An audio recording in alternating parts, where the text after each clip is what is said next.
from the heart of where innovation, money, and power collide. In Silicon Valley and beyond, this is Bloomberg Technology with Emily Chang.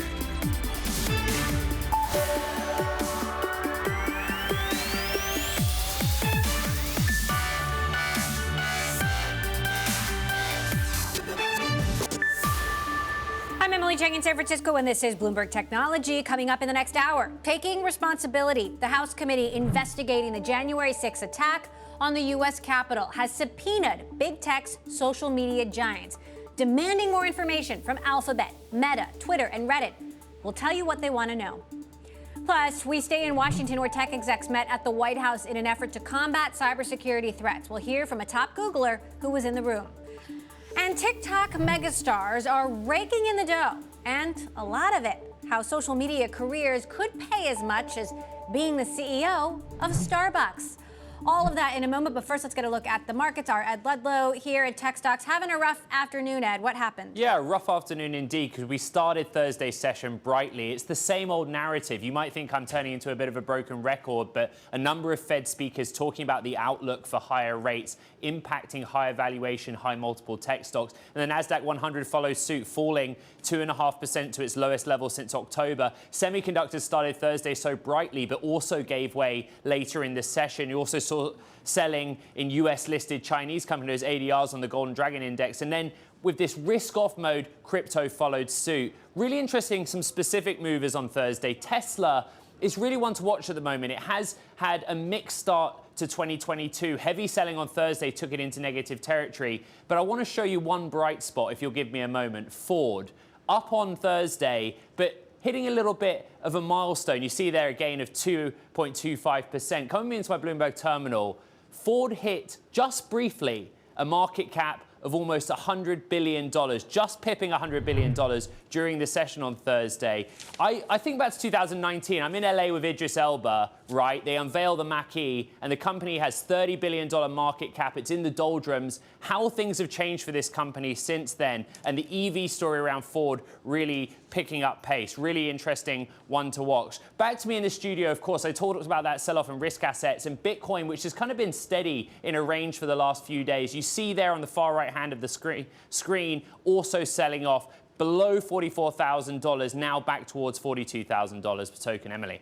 All right, Ed, thanks much. Now, pointing the finger at social media, the House committee investigating the January 6th attack on the U.S. Capitol has subpoenaed Facebook parent Meta, Twitter, YouTube parent Alphabet, and Reddit, demanding these companies turn over posts, videos, and any other information tied to the planning of the insurrection. Bloomberg's Naomi Nix joining us now with more. Naomi, how significant is this development? I mean, it's a significant escalation in, the scrutiny facing these companies over January 6th. If you can remember, even, just a few months ago, we saw further revelations, particularly about Facebook's role in facilitating the organization of these riots through documents surfaced by then whistleblower Frances Haugen. And so now, essentially Congress is saying, okay, hand over what you got. We want to see how this all played out. I was intrigued that they called out these platforms directly and blamed them for specific things. For example, the live broadcasting of the insurrection on YouTube, calling out the Donald subreddit, where the House is claiming that that's where much of this attack was planned. How much legitimacy do these claims from the Select Committee have? I think there has been some significant evidence that social media played a role, even mainstream social media sites. So, for instance, in the case of Facebook, what we saw is Facebook would take down a Stop the Steal group, and another one would pop up in its place, and they were some of the fastest growing groups on the website. And so it couldn't keep up with all that content. And, there's been other sort of evidence on some of these other social media platforms as well. And the question is, when did these executives know this was a problem, and what did they do about it? And of course, obviously there were alternative social media platforms in which that activity was going on as well. But the mainstream sites played a role. Well, and obviously they have the evidence of what was happening on these public forums. Do we have a response yet from Facebook, from Google or YouTube, Twitter, Reddit? We don't have a response yet, but we would expect that they'll say something like they plan to work with the committee. The question always in these instances is how quickly will they be able to turn over those documents, and whether there'll be, some sense of infighting about what qualifies and what doesn't, under the subpoena. Bloomberg's Naomi Nix, who covers social media for us. Naomi, thank you. Meantime, also in Washington, executives from Apple, Amazon, Alphabet, Meta, Microsoft, and other tech companies met with White House officials to talk about cybersecurity, in particular, an incident from last month that sent shockwaves through the national security community. Bloomberg's Jack Gillum with us now for more. Talk to us about why the White House held this meeting and what do we know about the outcomes? So if you remember a few weeks ago, Emily, there was this Log4j, this sort of weird piece of software nobody had really heard of in the mainstream, that essentially had this massive security flaw that affected probably untold millions of systems around the world. And that really drew attention to this nature of what is called open source software code that's available, for free for the public to use, to modify. You see them on repositories like GitHub, where coders can freely add their changes. What White House officials, really the U.S. government, is really concerned about is the fact that this code may not be as secure as people think. The idea that everybody in the world can log in and collaborate and fix these things, it may not be as secure as you think it is. Talk to us more about why open source software is being seen by the White House as a significant national security threat. I think it's partly because open source software really powers a lot of devices that make up the modern internet. You look at, a Google Android phone that runs the Linux operating system or a version of it. You see all sorts of software that run on TVs, on smart devices, all sorts of these products that use open source software and might be using pieces of code that could be insecure. I think this Log4j instance really drew and really got a lot of people by surprise, took them by surprise, that in fact this whole system of, if everybody looks at the software, everybody contributes, we're going to produce the best possible outcome, might not have been the case. And it wasn't in this matter. And it caused the developers, a small group of volunteers who worked on the software, it really got them to scramble. So it really had the White House, from a national security standpoint, say, look, there's a lot of really important pieces of software out there where this could be, the next sitting duck. How can we refine these processes so companies who develop or even use this software aren't going to be putting out a piece of code that lets, at worst, hackers take control of networks or computers? President Biden has been saying cybersecurity is a top focus for his administration, going all the way back to Colonial Pipeline. What concrete steps has the administration actually taken so far to keep the country more safe? Well, there's been a few, and the biggest one is this elevation and this prioritization of cybersecurity in this administration. You have Ann Neuberger, the Deputy National Security Advisor, who has this expansive cybersecurity portfolio, a new cyber director, the CISA, the Cybersecurity Infrastructure Security Agency at Homeland Security, all who are trying to build up these their departments, bring on people, and not just secure federal networks, but also provide guidance to the private sector. We have a midterm election coming up very soon, not to mention a presidential election in 2024, and these people at DHS are also responsible for that as well. So it's an increase on the government to provide guidance. It's been an increased effort on the federal government to look at their own systems. As we know, the U.S. government is a massive, sprawling entity that has millions of computer systems of its own.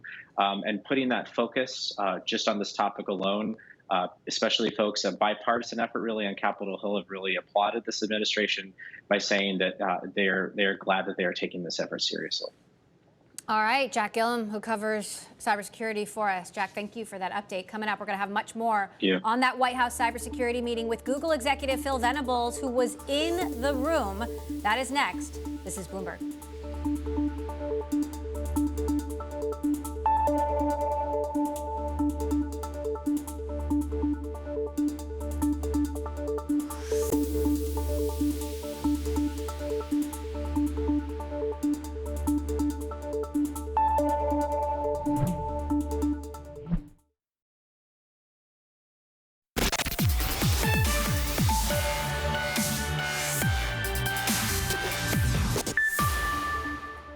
In terms of the session today, I'm not going to speak on behalf of the companies in terms of the commitments they made, but it was an incredibly constructive discussion about ways that the public sector and the private sector can work effectively together to ensure that public sector systems are more robust and resilient and private sector systems are more robust and resilient.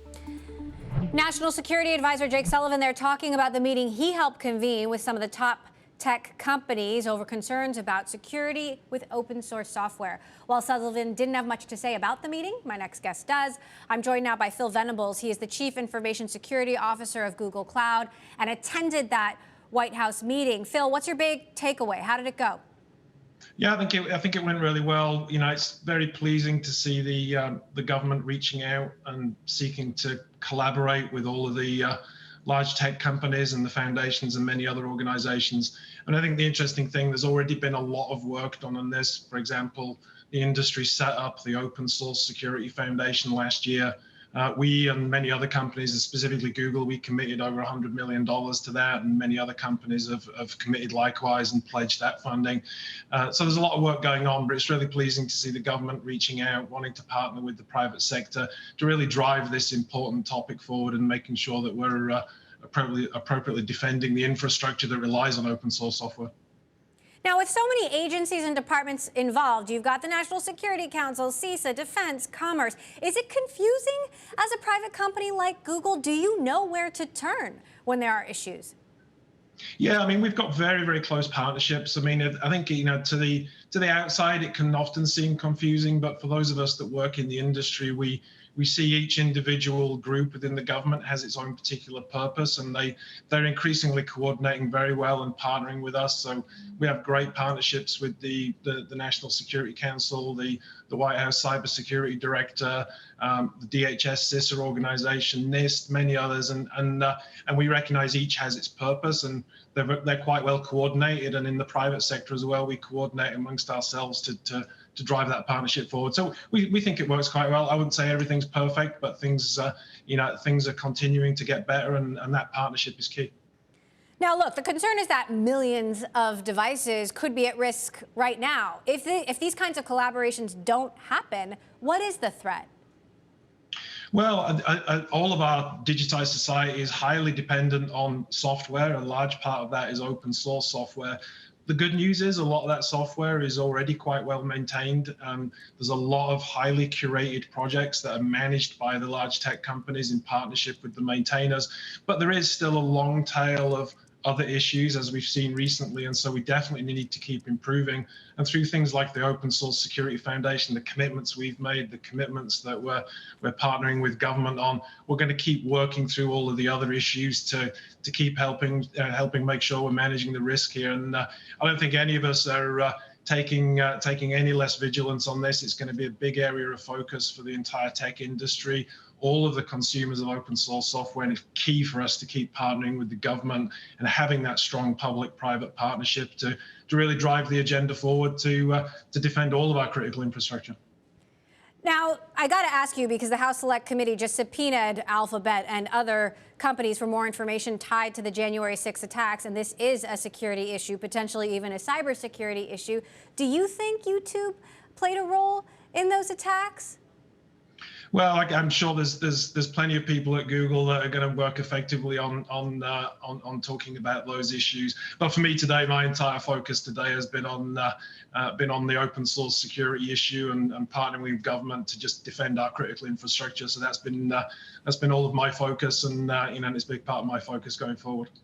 So look, given we're approaching, we're going into another election, what kind of assurance can you give us? Can you give Google's users that Google is taking all the precautions with their accounts and their information, given that the attackers, the cyber attackers, are always one step ahead, it seems?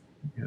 So we have very large numbers of highly capable teams that work across all of the cyber threats that face all of our all of our products and services. And we're very, very focused on protecting our users, our consumers, our enterprise customers, and partnering with their security teams and partnering with all the relevant government agencies. So very key focus for us, and it's something that we're always vigilant about, especially as threats evolve. And we pay a lot of attention to this and partner with the right organizations to make sure we can stay focused on that, protecting our users and our customers. All right, Phil Venables, Google Cloud's Chief Information Security Officer, thank you for joining us. Coming up, when TikTok stars make more than top CEOs, we're going to talk about the creator economy and how TikTok personalities are building their own empires and whether the phenomenon is going to last. That's next. This is Bloomberg.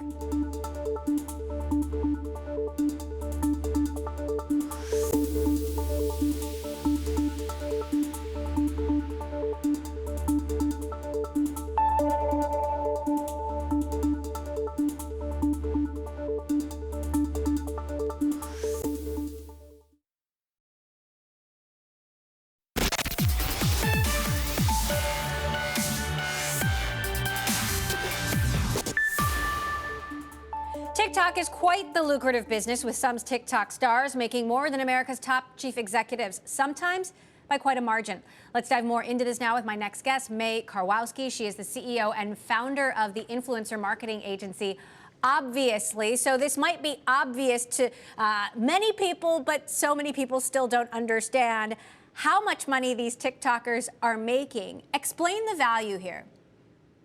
Sure. So some of your largest TikTokers, from Charlie D'Amelio to her sister Dixie to Addison Rae, they have hundreds of millions of followers. And so when they work with a brand, that brand is now seen by a few 100 million people. And that's pretty huge. Now, you look at the numbers, and Tim Cook, for example, making $99 million a year. That's what Apple has disclosed. Kylie Jenner, $590 million a year. Yes, Tim Cook gets one-off stock options throughout the year. But, walk me through this. Is this something that even you could have fathomed a few years ago? Oh, definitely. There's so much room here for growth for these really large TikTokers and really large social media influencers. I mean, if you have millions of followers, they're gonna care when you partner with a big brand. They're gonna care when you launch your own brand, or when you star on a Netflix show like Addison Rae just did. So these people have a really hardcore fan base, and they're so excited to just follow them wherever they go. And so now these creators are really thinking like business owners, and they're creating multiple revenue streams, and they're really bringing in the money. Now, I've heard a lot of people say, do these TikTokers actually do any work? How do you respond to that? I mean, yeah, they're doing a lot of work. They're entertaining people, and they're creating content almost 24 hours a day. They're really servicing their biggest fans, and they have these huge audiences who care about if they go to Dunkin' Donuts, and they care about what their favorite Dunkin' Donuts drink is, and that's really important, and that adds a lot of value, arguably as much value as doing a really good job as a CEO of one of these major companies. Where do you see the future of content creation going? Obviously, TikTok's getting a lot of attention now, but the more mainstream platforms, YouTube, Instagram, Facebook, also investing heavily here. What's next? Well, TikTok's now the most visited site on the internet. It beat out Google this year, or for 2021. So it is very mainstream. It's doing extremely well. And people love short form video content that they can just watch and scroll and share with their friends. And be entertained and learn a ton more. So I think that there's so much more growth here. Every major platform is talking about, how can I do short form video? How can I do it better? And how can I recruit these creators to really be creating and loving my platform? And how do these creators expand and branch out into other verticals, whether it's media, beauty, fashion, and make more money other ways? Yeah, so these TikTokers are really building business empires for themselves. They're building out business teams. They have managers. They have agents. They really get to decide, hey, what do I want to do now? Do I want to become a beauty founder? Do I want to create my own fashion line? Do I want to become an actor? Do I want to become a musician? They can really do any of those things because they have such a large audience that's already tuned in and excited to see what they're going to do next. Where do you see this business headed in the metaverse? I mean, is, the future of augmented and virtual reality, I assume it's opening new possibilities. Yeah, well, you could not only just watch Charlie's TikToks, but you could also potentially sit next to her and hang out with her in the metaverse, which could be really interesting. And I think that it's really going to open up what type of content these creators can make. Is it augmented reality filters? Is it their own NFTs? There's just so many different things here that could happen, and these creators are going to be right there, ready to create their own stamp on the metaverse. So walk me through a day in the life. We've got about 60 seconds left. A Tick Charlie wakes up. What happens first? What's the day like? How much time do they spend on doing these short form videos and other things? Yeah, definitely. So if you're a really, really big TikToker and you're making millions of dollars, you definitely have a whole business team behind you. You have a content schedule. You have a hair and makeup team ready to go. And you have a number of assistants and people supporting you. So you're really focused on creating amazing content. Usually you have a team that's helping you storyboard, or if you're kind of more off the cuff and you just do one-off jokes, then you can do that as well. But they really, wake up, start filming, figuring out which platform to be posting to, what the cadence is for that day, and then looking over, their other revenue streams. Are they launching a new lipstick, a new concealer? Are they, doing a major partnership with a large brand? Are they flying to Fashion Week to sit front row at a fashion show? There are really countless things that they could be doing, but it's all about, hey, what do I care about? What is my audience going to be really interested in? And they're going to follow along. All right, well, and I gotta say, as someone who's tried to do some decent TikToks, it does take time and it does take work. It's hard. And it's hard. It's not as easy as it looks. May Karwowski, appreciate you joining us and sharing the obvious learnings that you already know with what the rest of us don't. Founder and CEO of Obviously. Thank you. Meantime, London led all other European cities in tech financing last year. There was a record $25.5 billion in fresh investment in the British capital. This according to a report from the city's promotional company, London and Partners. London ranking 4th globally for venture capital investments in urban areas, behind the San Francisco Bay Area, New York, and Boston. Coming up, the future of the cloud. We will take a look at what trends to watch in 2022 with Cockroach Labs. No, it's not what you think it is. It's a database startup that wants to take on AWS and Oracle. This is Bloomberg.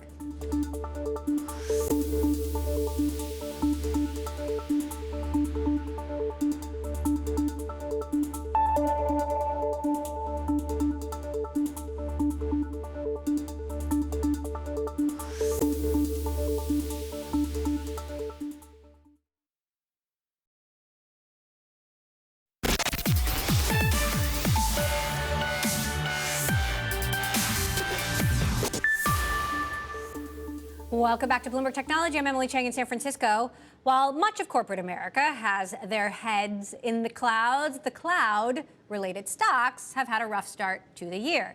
Our Ed Ludlow here with the latest. What are these cloud stocks doing? Yeah, it's interesting. They're really like case in point of what we're seeing in financial markets. We talked about how on Thursday, stocks fell away in the afternoon. The NASDAQ 100, you see on the screen, down 2.6%, but really outside selling, not just in cloud stocks, but basically software and IT as a whole. You can see the global X-Cloud Computing ETF, which is a basket of kind of high-growth cloud and software stocks, but also some stalwarts, of course, like Microsoft and Google that were under stress on Thursday. The next chart shows that performance of that subsector so far this year against the NASDAQ 100. Remember, the narrative here is higher rates discounting the future value of profits or future profitability of these tech companies. And the white line, that global X-Cloud ETF, has really underperformed. In fact, it's fallen 10% so far this year, double the declines we've seen on the NASDAQ 100. But it's really nothing to do with concerns about the sector. Bloomberg Intelligence, for example, think that cloud could see annual growth of 20%, not for just 1 or 2 years,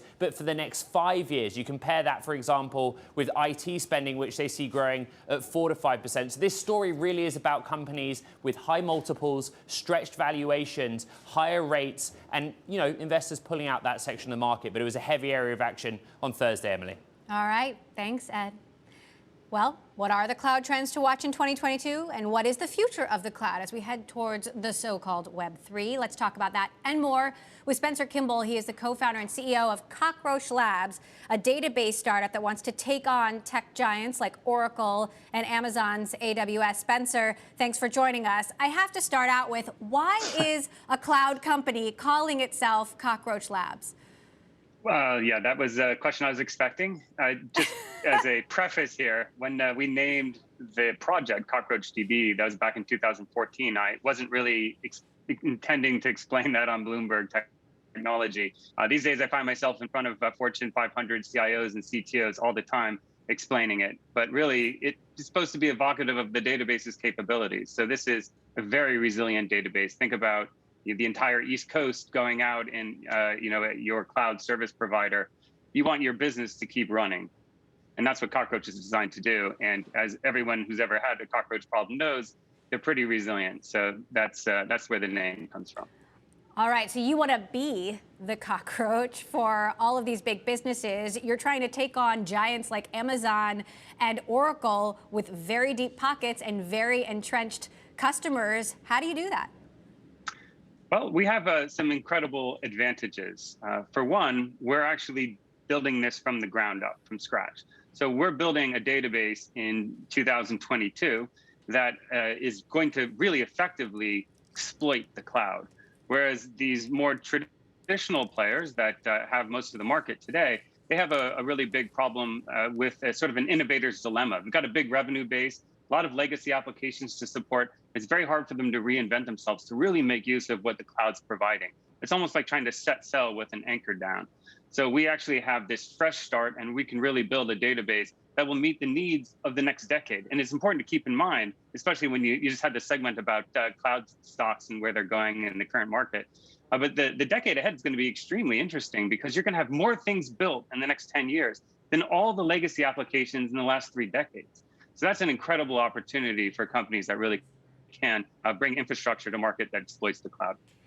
You just raised a massive amount of funding, $278 million, valuation $5 billion. Where do you see the cloud market going this year, and how do you plan to use that money to stay ahead of it? Well, I think the cloud market is absolutely going to continue over when you kind of zoom out. I mean, who knows what the fluctuations will be in the next several months as interest rates may increase and so forth. But if you zoom out and you look at a 3-year time horizon, the cloud's only going to go up. We raised this money because it was a favorable time to do so. We didn't quite need it, but when you look at the next 3 years, we will absolutely be able to use this, and it's really about innovation. That's why we have the company we have and the customers we have and the traction we have. We need to continue that. We need to keep pushing the envelope, always setting our sights further than what the current status quo is. And also, there's just an opportunity for us as a business to expand into new markets and fundamentally to support our customers. We always look at our customers' problems as our own problems. And there's a big investment there in order to help companies really move, to retrench, to rebuild effectively, and to build new use cases that actually use the cloud appropriately. What is the cloud going to look like in Web3? And is Web3 really a thing, in your opinion? Yeah, it's a thing. I mean, it's kind of a catch-all concept in some ways. What will the web look like? I think it's really about just how quickly you can bring something to market, and how many consumers or other businesses, depending on what your company does, how many of those can you reach, how quickly? And this is really an opportunity for infrastructure that's delivered in the cloud as a service to really propel companies more quickly, to accelerate their ability to bring new products and services to their customers and win in their verticals. So it's companies like Cockroach, but also the largest companies like Amazon and Google and Microsoft that are building these hyperscale clouds. It's the combination of those services and the clouds that are really making it so that what used to take months or years can now be done in weeks or even in some cases days. It's a pretty exciting time.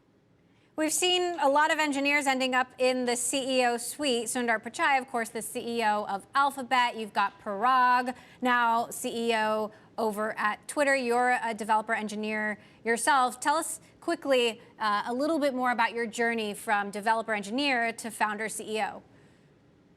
Yeah, I'll give you a little bit of the genesis. I'll try to make it quick. I went to Berkeley back in the 90s, and I wasn't interested in databases. It wasn't really a concern.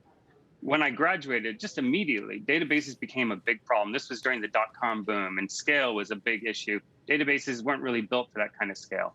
Then I went to Google, and Google had their own problems with databases. And over the 10 years I was there with my two co-founders, we saw Google build their own databases from scratch. When we left Google in 2012 and we started our own private photo sharing company, it was a big problem. We saw that what Google had wasn't available in the larger open source ecosystem.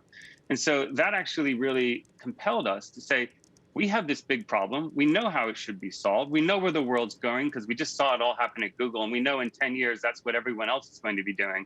Let's build the database that's really going to support that. So that's really a really great example of a good way to start a company, which is you are actually the potential customer of the product you're building. There's really no daylight between the problems that I was facing as a developer and the problem that Cockroach now is solving for developers. And so it's I think that's a virtuous start, and that's probably why many engineers, former software developers, are actually finding their way into the C-suite. Well, cockroaches certainly get your attention, and you got ours. Spencer Kimball, co-founder and CEO of Cockroach Labs. Thanks for joining us. We'll keep our eye on you. Coming up, property prices soar on Earth as younger investors turn to the Metaverse for virtual real estate. We'll talk about South Korea's Metaverse property boom next. This is Bloomberg.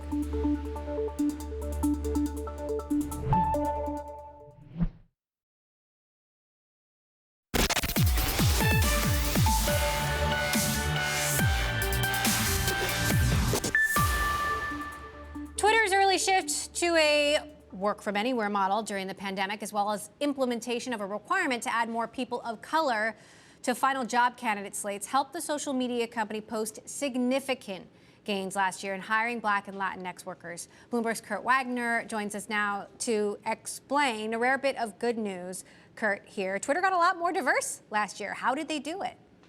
Yeah, well, if you think about it, it makes sense. We had an interview with them yesterday, and they said, look, when everything's virtual, it really doesn't, mean there's no place in the country, no place in the world that's really off limits for recruiting. So the fact that they were able to do more virtual recruiting events, they were able to interview people in areas that are maybe more predominantly Black or Latinx, and people who were hired from those areas didn't have to move. You didn't have to come to San Francisco. You didn't have to go to New York if you wanted to accept a job. So they saw increases in job acceptance among those groups as well. And I just think, the fact that things are moving remotely, it just opens up a lot more opportunity for people who don't necessarily want to live in certain cities, and companies can go out and recruit more aggressively there.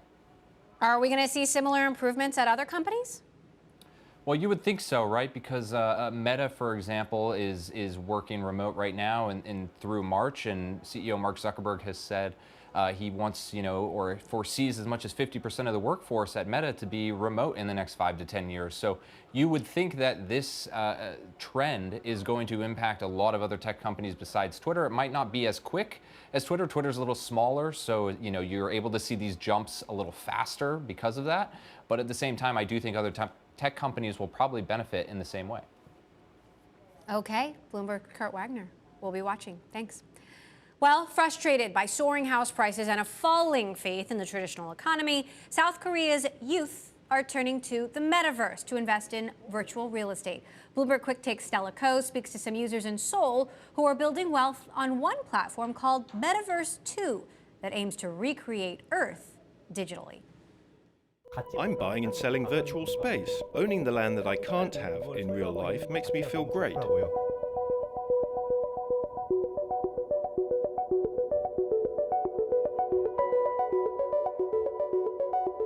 We've all heard about the Metaverse, a virtual universe that blends aspects of digital technologies with virtual reality. What is the Metaverse? The Metaverse. Jump into the Metaverse. Metaverse.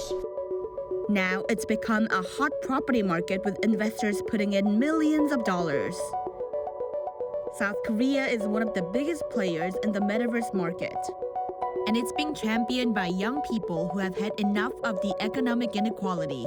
So they're looking to make money in the alternate universe instead.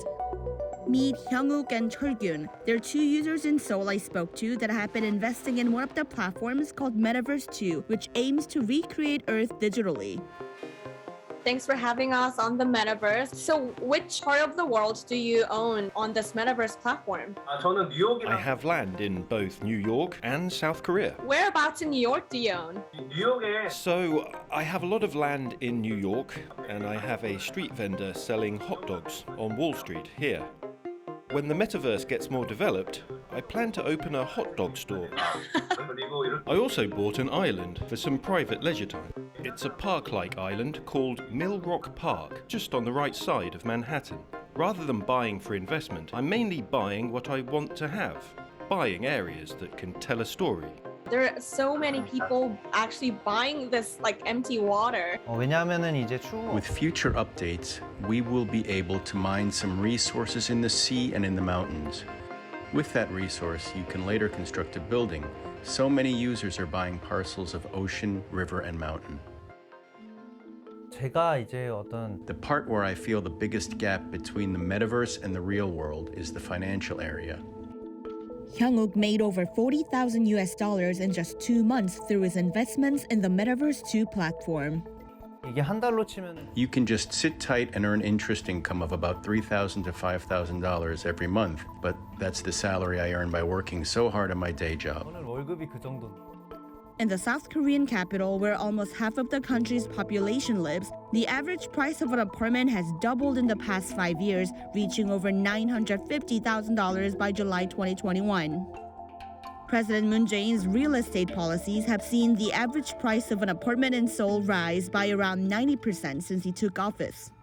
My parents' generation is worried, saying, why do young people try to make money so easily? Isn't this gambling?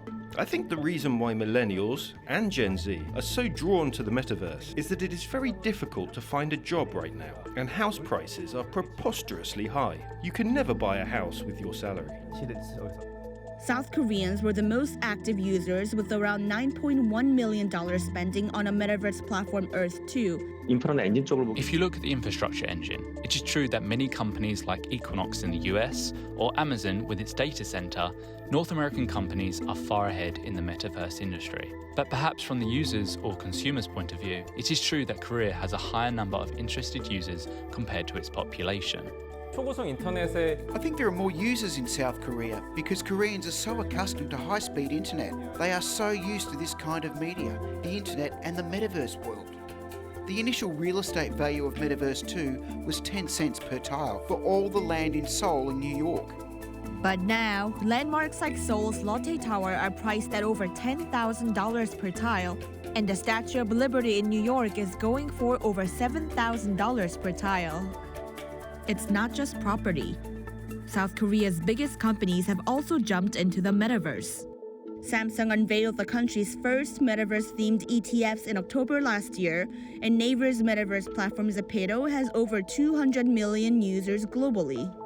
SK Group is planning on issuing a coin for its metaverse platform, Ifland. The government is also backing the metaverse. As a part of its Digital New Deal, the government pledged to provide up to $26 million this year. I predict original technology will be developed through this. New jobs will be created, and games that support the country's important educational functions or businesses will develop innovatively.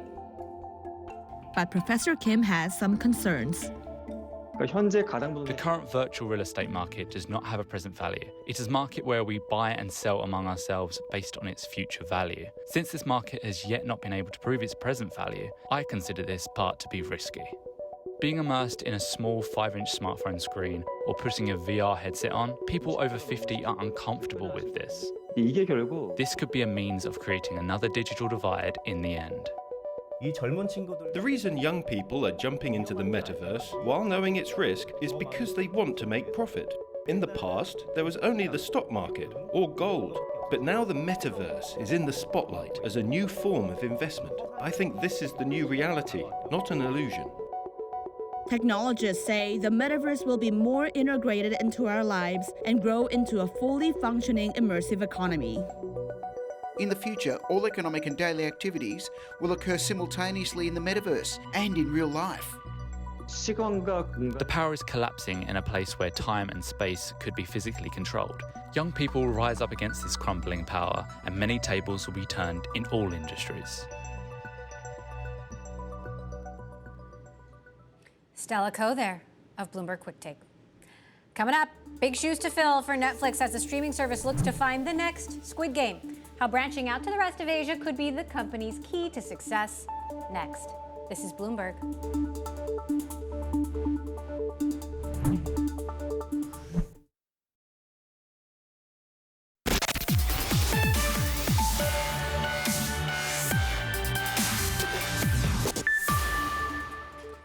It took Squid Game just 4 weeks this past fall to become the most watched Netflix show ever, released in any language. But when it comes to the streaming giant's global ambitions, what happened afterward matters even more. Viewers who devoured Squid Game started watching more shows in Korean.